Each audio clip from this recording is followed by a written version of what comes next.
Assalamualaikum warahmatullahi wabarakatuh. Selamat pagi. Perkenalkan, nama saya Hamdan. Di sini saya akan menguraikan dan akan menjelaskan secara tuntas gimana penggunaan dashboard super user pada aplikasi Donita. Nah, sama-sama kita ketahui bahwasannya aplikasi Donita ini berperan penting untuk memberikan layanan kepada petani dan siapa saja. Di sini informasi yang tertera bisa berita, bisa solusi dari penyakit tanaman, dan bahkan di sini kita bisa langsung berhubungan dengan dokter yang sangat ahli. Oke.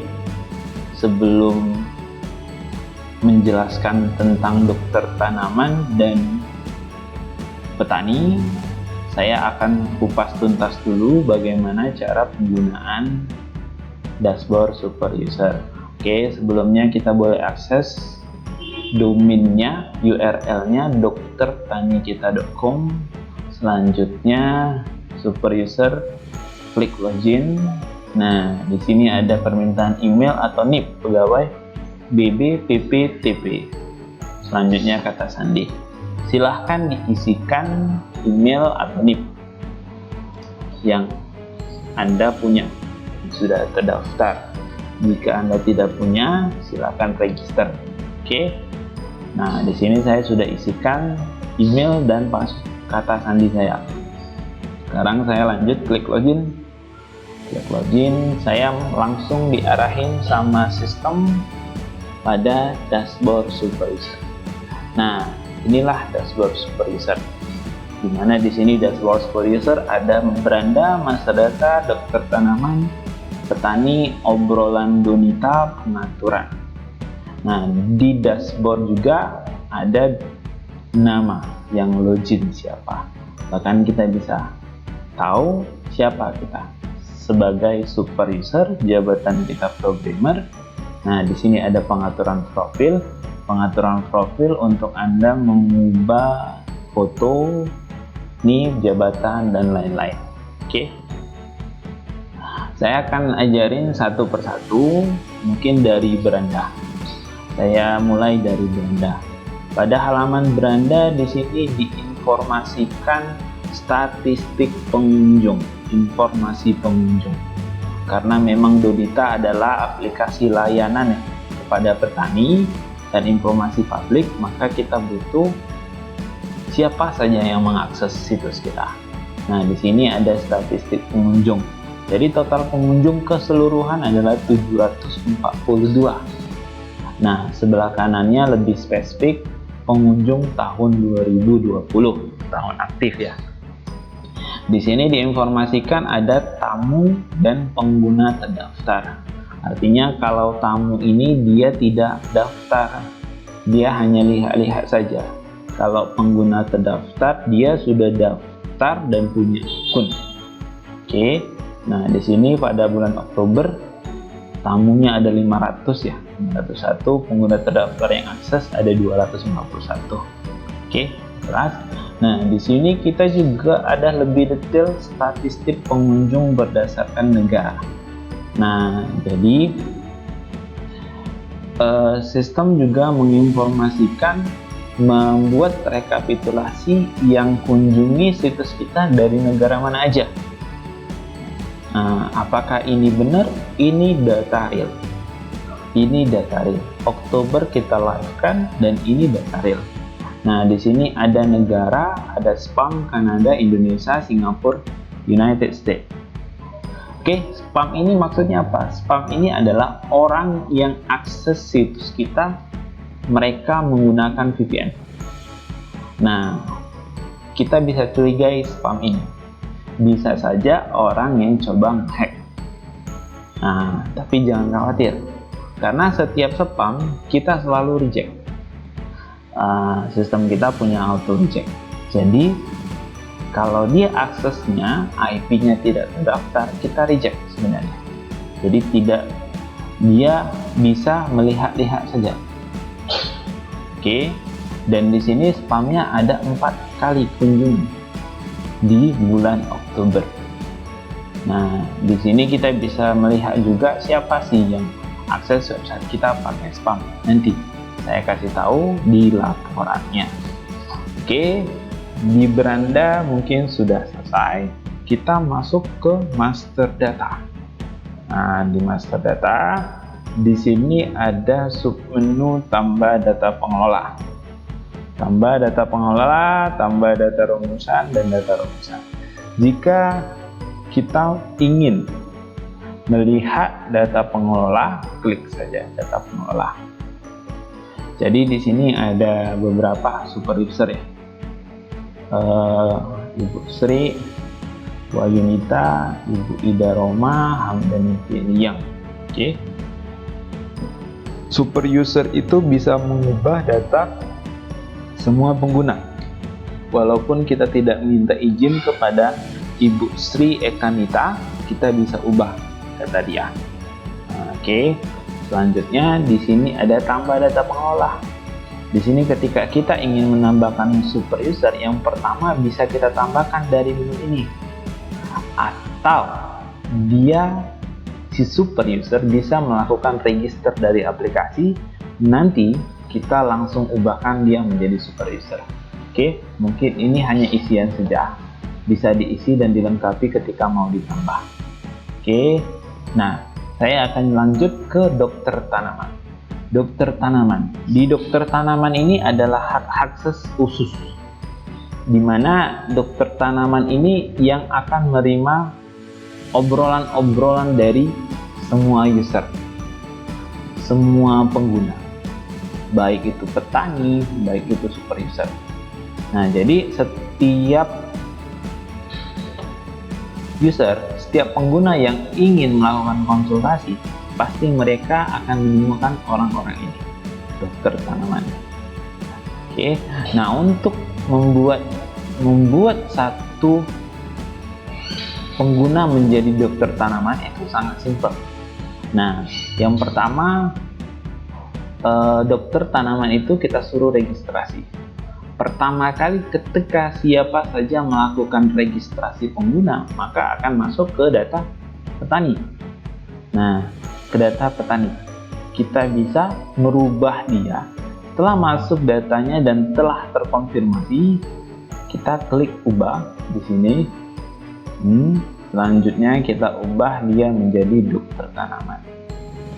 Oke, ketika kita sudah ubah dokter tanaman, dia akan masuk di dokter tanaman dan dia tidak ada di petani. Nah, jadi sangat gampang ya untuk memindahkan akses dari petani, dokter tanaman, petani, dokter tanaman, super user, dokter tanaman. Nah, bisa saja begitu. Jadi tinggal klik ubah. Nah, yang punya akses lebih adalah super user. Oke. Nah, di petani adalah kumpulan pengguna-pengguna yang telah melakukan register. Kita tidak mau tahu pengguna itu benar-benar petani atau tidak. Bisa saja mahasiswa, bisa saja anak SMA daftar. Yang pasti ketika dia melakukan register, dia akan masuk ke list petani. Nah, sistem kita langsung detek dia sebagai petani. Di sini kebetulan baru 7 orang yang melakukan pendaftaran. Oke, ini sama. Ketika si petani itu ingin dirubah, silakan klik ubah. Bahkan kita sebagai super user bisa melihat mengintip password si petani tersebut. Contohnya Ibu Sri. Nah, kita cek passwordnya. Oh, Sri Pinem gitu. Jadi semuanya kita bisa cek. Oke, selanjutnya di sini ada obrolan Donita. Setiap obrolan yang dilakukan pengguna kepada dokter, maka akan direkap di obrolan Donita. Walaupun obrolan tersebut sudah dihapus oleh pengguna aktif. Contohnya percakapan dokter insinyur Sahen dengan petani Hamdani Piliang sudah dihapus percakapannya, tapi super user tetap bisa lihat. Nah, tinggal klik ini, lihat obrolan. Nah, kita bisa lihat, di sini contohnya Hamdani telah menghapus. Hamdani telah menghapus. Pesannya telah dihapus, semua percakapan sama dokter ini sudah dihapus, tapi kita tetap bisa. Oke. Terus kita mau lihat dari sisi dokternya. Nah, dari sisi dokternya belum dihapus percakapannya. Nah, begitu. Kalau tadi dari sisi si pengguna. Nah, kalau ini dari sisi dokternya. Dari sisi dokternya belum dihapus percakapannya. Oke, begitu saja untuk obrolan kita. Kita lanjut masuk ke menu pengaturan. Di menu pengaturan ada pengaturan data komoditas, ada pengaturan data website, dan ada pengaturan koleksi gambar. Nah, masing-masing ada peranannya sendiri-sendiri. Saya akan mulai dari pengaturan data komoditas. Nah, di sini ketika kita ingin menambahkan data komoditas atau ingin menambahkan UPT atau ingin menambahkan kategori dari komoditas itu, kita bisa klik data komoditas.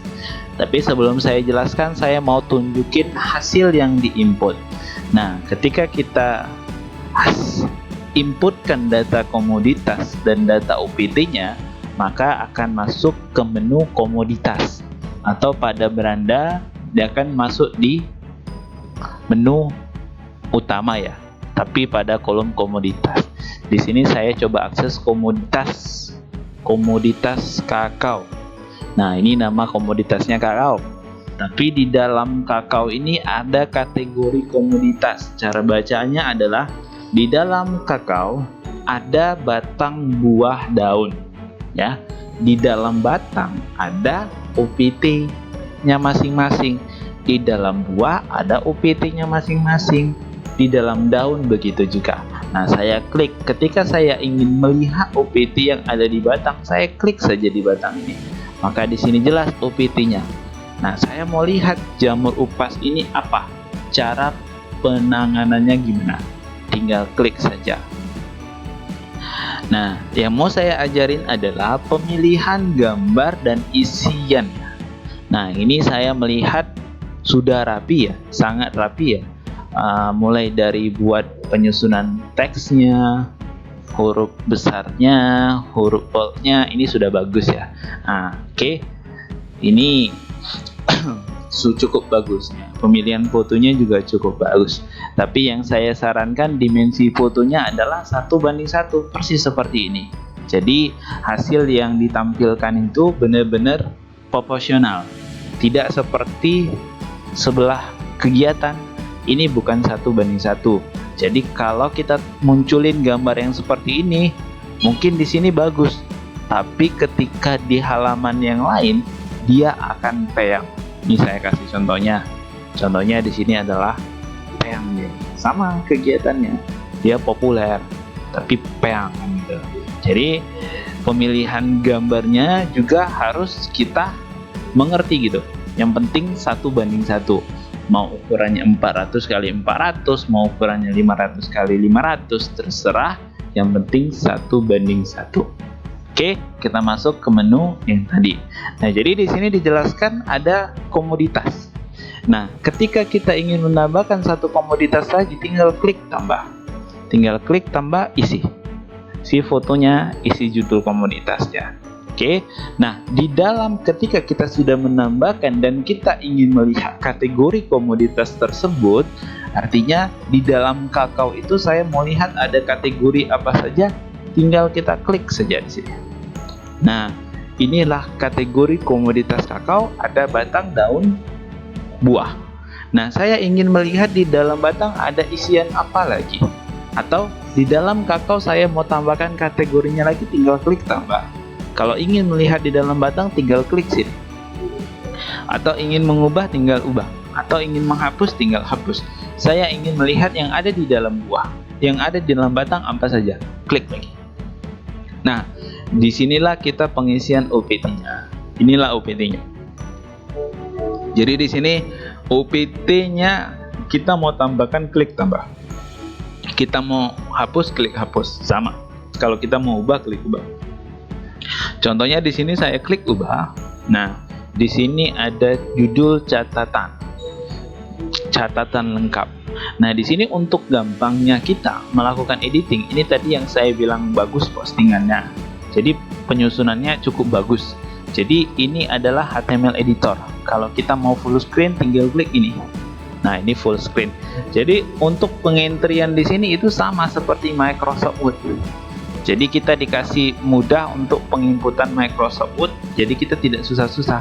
Nah, saya saranin penggunanya, pokoknya kalau kita sudah bisa Microsoft Word, insya Allah bisa untuk pengisian ini. Nah, ini kalau mau di huruf besar tinggal boldkan. Kalau mau dikasih ini tinggal kasih ini. Kalau mau dirata tengahkan, rata tengah. Kalau mau dirata kanan kiri, rata kanan kiri. Oke, selanjutnya ingat, mana tombol save-nya Bang Hamdan? Tombol save-nya ada di balik layar. Caranya adalah Bapak Ibu harus kembalikan dulu ke minimize-nya, lalu tekan simpan. Tekan ubah. Kebetulan kita pada menu ubah, jadi yang muncul adalah tekan ubah. Oke, mungkin komoditas saya rasa sudah jelas ya. Ketika nanti ada bingung-bingung, ulangi saja videonya. Saya rasa cukup jelas saya menjelaskannya. Tapi ketika ada yang kurang jelas lagi, silakan tanyakan saja langsung ke saya. Oke, selanjutnya saya masuk ke data website. Nah, data website ini data yang akan ditampilkan di Donita kita, di aplikasi Donita kita. Nah, di sini ketika kita ingin tambah, klik tambah, ubah, hapus. Oke, di sini kita mau tambahkan satu artikel. Kategorinya apa? Saya mau tambahkan satu kategori berita ya, berita. Di sini judul kita isikan apa? Lanjut isian catatannya, lanjut isian ini. Nah, saya sarankan jangan menggunakan. Nah, misal di dalam isian ini kita ingin menambahkan satu gambar, itu saya sarankan jangan langsung copy paste ya dari komputer. Nah, contohnya sini. Nih contoh picture, mana picture ya?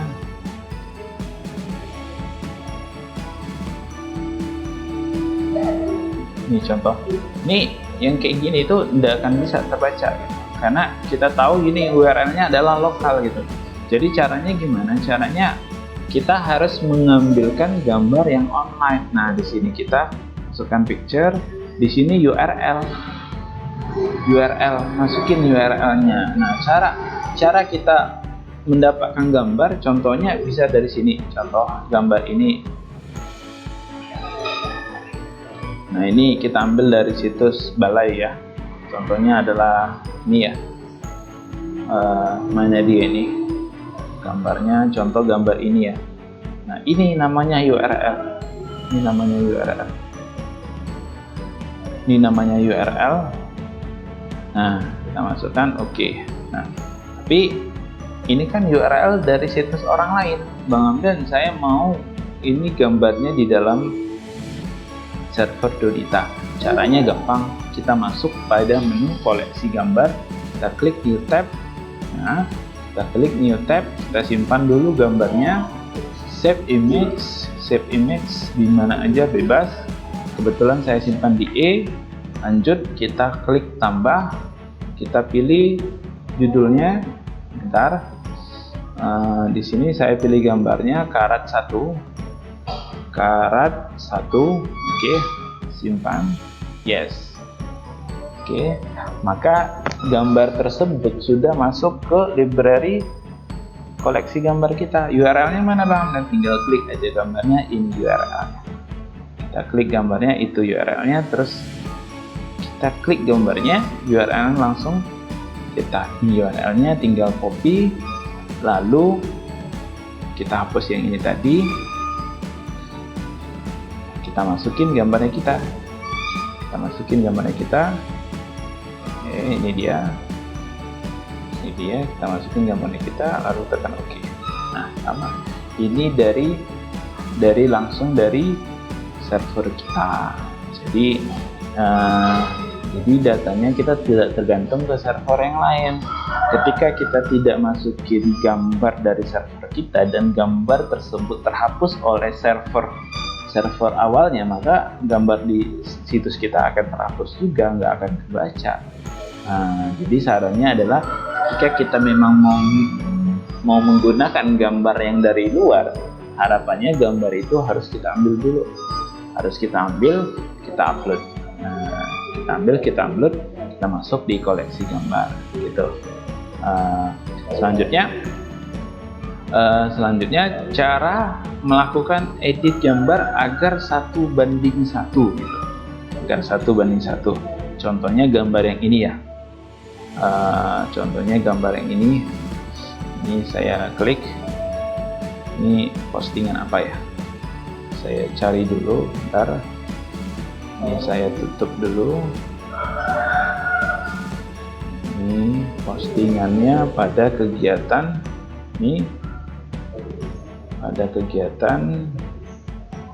nah ini saya cari download pada data website, saya cari di sini. Ini dia, saya klik ubah. Ini saya coba ubahkan dia 1:1. Nah, ini saya simpan gambarnya.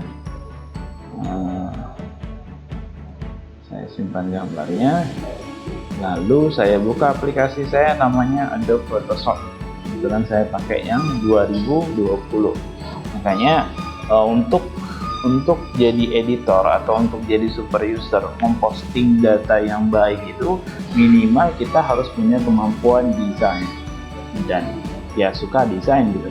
Nah, jadi setidaknya basic untuk merubah gambar menjadi 1:1 itu kita punya gitu. Nah, contohnya 1:1 adalah kita masukin crop. Di sini kita buat 1:1 adalah 400 kali 400. 400 kali 400 itu 1:1. Kalau 500 kali 500 1:1. Tapi kalau 500 kali 200 itu tidak 1:1. Nah, gitu. Nah, contohnya saya ambil gambarnya 1:1. Ini ya. Ini ya, yang terpenting apa ya? Oke, ini contohnya saya ambil, saya klik crop langsung. Nah, ini gambarnya sudah 1:1. Nah,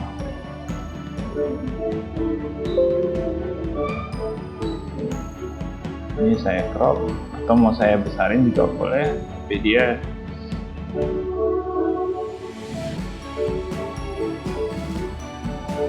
ikut background putihnya dia.